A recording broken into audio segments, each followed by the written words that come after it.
Assalamualaikum warahmatullahi wabarakatuh. Halo semuanya. Perkenalkan, nama saya Anifa Permadani. Saya dari Manajemen C 2018.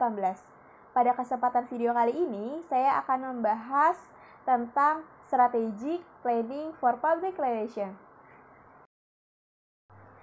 Merupakan rencana jangka panjang untuk menyusun berbagai rencana teknis dan langkah komunikasi yang akan diambil dalam kegiatan public relation dengan mempertimbangkan jumlah anggaran dan juga waktu kegiatannya.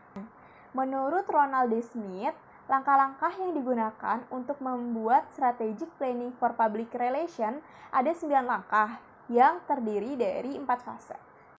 Fase yang pertama adalah fase formative research yang terdiri dari langkah 1, 2, dan 3. Fase ini dilakukan sebelum memulai sebuah program yang tujuannya untuk mendapatkan informasi tambahan yang diperlukan untuk mengarahkan pada pengambilan keputusan dalam perencanaan. Langkah pertama, menganalisa situasi. Langkah yang dilakukan dalam mengelola reputasi, mengenal baik situasi yang terjadi di dalam maupun di luar perusahaan. Situasi ini bisa bersifat positif dan juga negatif. Bisa perusahaan definisikan dengan peluang atau hambatan bagi perusahaan. Langkah kedua adalah menganalisa organisasi, proses di mana menganalisa kekuatan dan kelemahan yang dimiliki perusahaan. Biasanya disebut dengan analisa SWOT.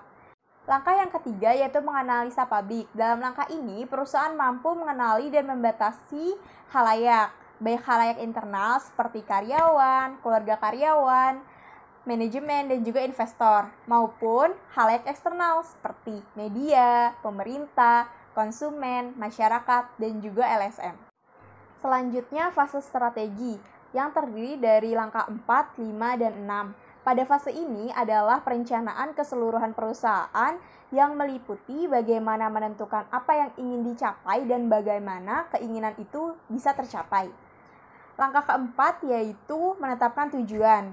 Ini fokus pada posisi puncak yang akan dicapai oleh perusahaan yang meliputi produk dan juga layanannya. Langkah kelima yaitu merumuskan strategi aksi dan respon, yaitu bagaimana perusahaan menentukan apa yang mungkin akan dilakukan dalam berbagai situasi yang dihadapi.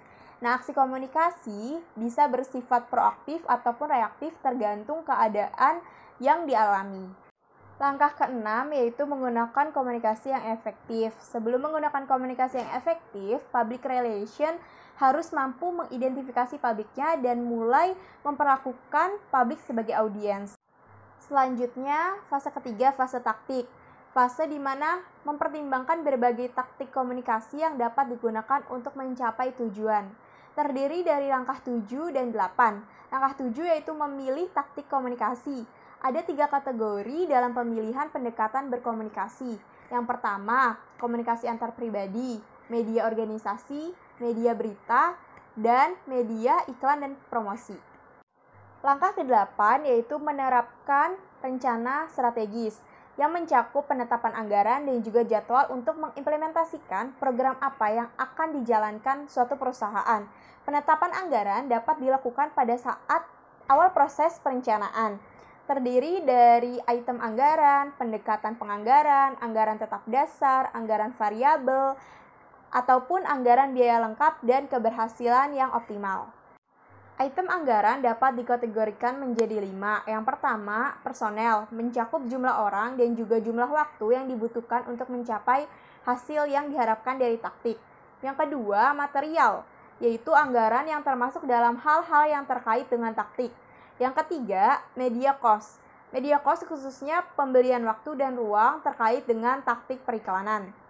Yang keempat, equipment dan facilities. Kategori ini mencakup biaya modal peralatan yang harus dibeli untuk menerapkan taktik, seperti komputer, printer, dan juga desktop. Yang kelima, administrasi items, yaitu anggaran yang mencakup biaya telepon, biaya pengiriman, fotokopi, dan juga kegiatan-kegiatan di dalam perusahaan lainnya. Pendekatan jadwal terbagi menjadi 2. Yang pertama, frekuensi taktik, terdiri dari multiple presentation. Hal ini berkaitan dengan meningkatkan retensi di antara publik dan juga menambah kredibilitas pesan.